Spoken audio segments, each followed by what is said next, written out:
Haita the Shepherd. By Ambrose Bierce. In the heart of Haita the illusions of youth had not been supplanted by those of age and experience. His thoughts were pure and pleasant, for his life was simple and his soul devoid of ambition. He rose with the sun and went forth to pray at the shrine of Hastur, the god of shepherds, who heard and was pleased.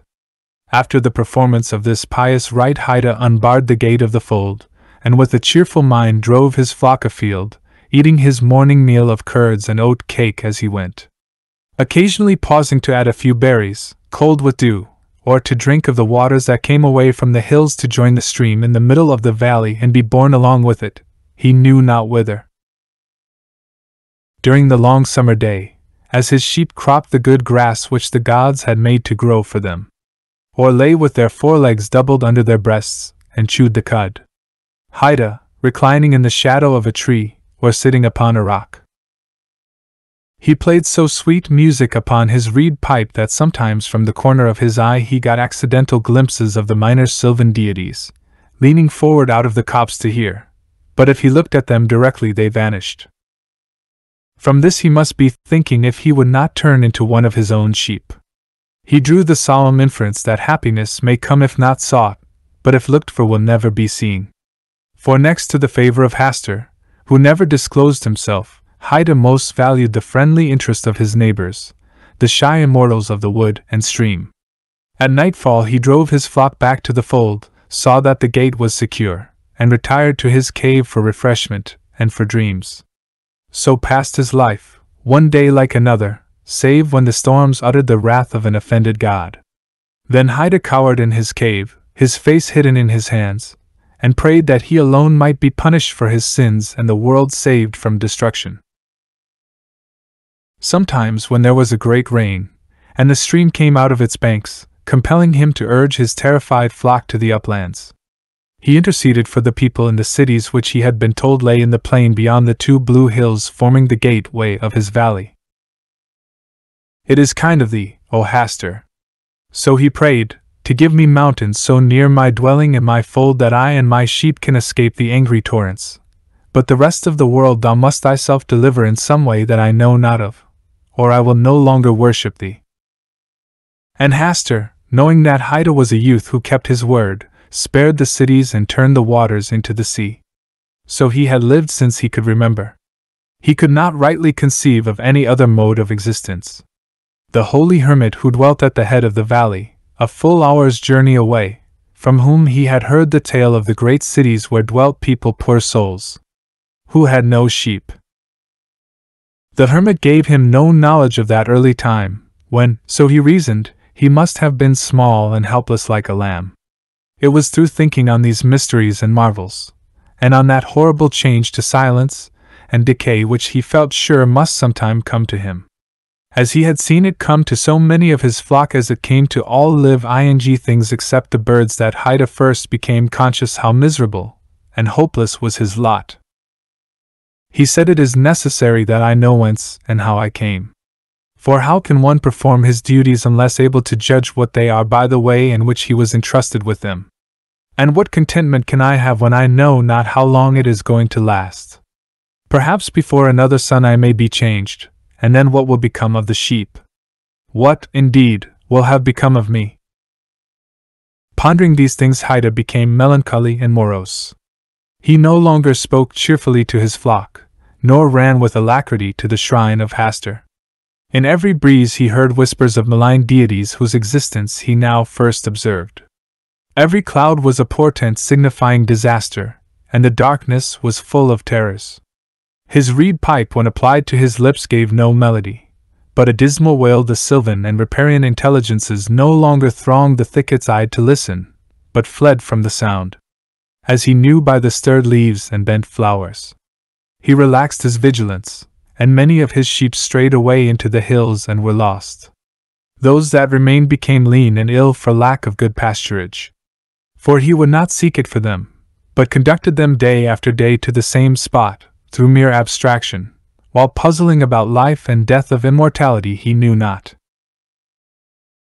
One day, while indulging in the gloomiest reflections, he suddenly sprang from the rock upon which he sat, and with a determined gesture of the right hand exclaimed, I will no longer be a suppliant for knowledge which the gods withhold. Let them look to it that they do me no wrong. I will do my duty as best I can, and if I err, upon their own heads be it. Suddenly, as he spoke, a great brightness fell about him, causing him to look upward, thinking the sun had burst through a rift in the clouds. But there were no clouds.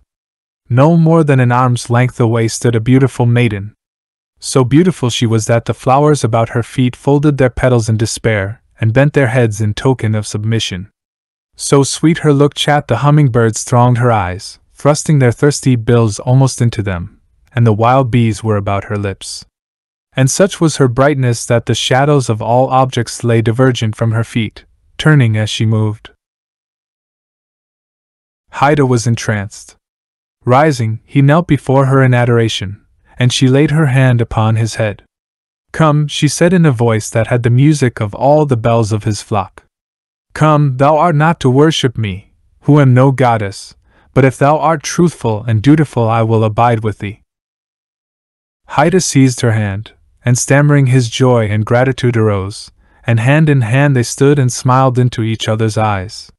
He gazed on her with reverence and rapture. He said, I pray thee, lovely maid, tell me thy name and whence and why thou comest. At this she laid a warning finger on her lip and began to withdraw. Her beauty underwent a visible alteration that made him shudder, he knew not why, for still she was beautiful. The landscape was darkened by a giant shadow sweeping across the valley with the speed of a vulture. In the obscurity the maiden's figure grew dim and indistinct, and her voice seemed to come from a distance. As she said, in a tone of sorrowful reproach, Presumptuous and ungrateful youth, must then so soon leave thee, would nothing do but thou must at once break the eternal compact. Inexpressibly grieved, Haida fell upon his knees and implored her to remain.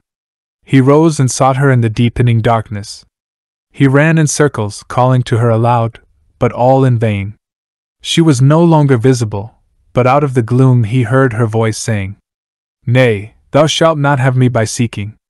Go to thy duty, faithless shepherd, or we shall never meet again. Night had fallen. The wolves were howling in the hills and the terrified sheep crowded around Haida's feet. In the demands of the hour he forgot his disappointment, drove his sheep to the fold, and repairing to the place of worship, poured out his heart to Hastur for permitting him to save his flock, then retired to his cave and slept. When Haida awoke the sun was high and shone in at the cave, illuminating it with great glory. And there, beside him, sat the maiden. She smiled upon him with a smile that seemed the visible music of his pipe of reeds. He dared not speak, fearing to offend her as before, for he knew not what he could venture to say. She said, Because thou didst thy duty by the flock, and didst not forget to thank Hastur for staying the wolves of the night, I am come to thee again. Wilt thou have me for a companion? Replied Haida, who would not have thee forever. Oh! Never again leave me until I change and become silent and motionless. He continued, I wish, indeed, that thou wert of my own sex, that we might wrestle and run races and so never tire of being together. At these words the maiden arose and passed out of the cave. And Haida, springing from his couch of fragrant boughs to overtake and detain her, observed to his astonishment that the rain was falling and the stream in the middle of the valley had come out of its banks. The sheep were bleating in terror, for the rising waters had invaded their fold, and there was danger for the unknown cities of the distant plain. It was many days before Haida saw the maiden again. One day he was returning from the head of the valley, where he had gone with used milk and oat cake and berries for the Holy Hermit, who was too old and feeble to provide himself with food. Poor old man, he said aloud, as he trudged along homeward. I will return tomorrow and bear him on my back to my own dwelling, where I can care for him. Doubtless it is for this that Hastur has reared me all these many years, and gives me health and strength. As he spoke, the maiden, clad in glittering garments, met him in the path with a smile that took away his breath. She said, I am come again to dwell with thee if thou wilt now have me, for none else will. Thou mayest have learned wisdom, and art willing to take me as I am, nor care to know. Haida threw himself at her feet.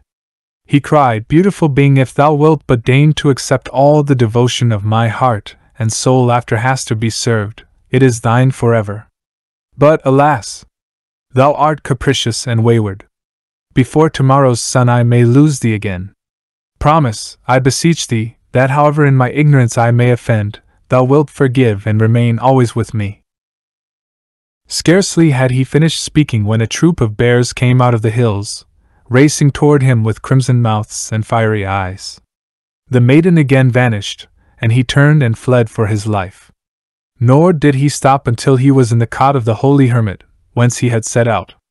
Hastily barring the door against the bears, he cast himself upon the ground and wept. The hermit from his couch of straw freshly gathered that morning by Haika's hands, Hr. said, "My son, it is not like thee to weep for bears. Tell me what sorrow hath befallen thee, that age may minister to the hurts of youth which such balms as it hath of its wisdom." Haida told him all, how thrice he had met the radiant maid, and thrice she had left him forlorn. He related minutely all that had passed between them, omitting no word of what had been said.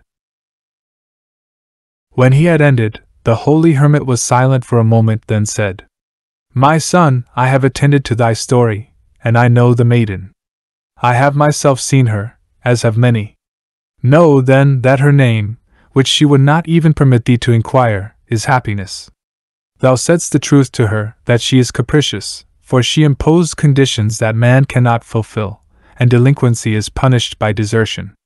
She cometh only when unsought, and will not be questioned. One manifestation of curiosity, one sign of doubt, one expression of misgiving, and she is away. How long didst thou have her at any time before she fled?" Haida answered, blushing with shame at the confession, "Only a single instant. Each time I drove her away in one moment." The Holy Hermit replied, "Unfortunate youth, but for thine indiscretion thou mightst have had her for two.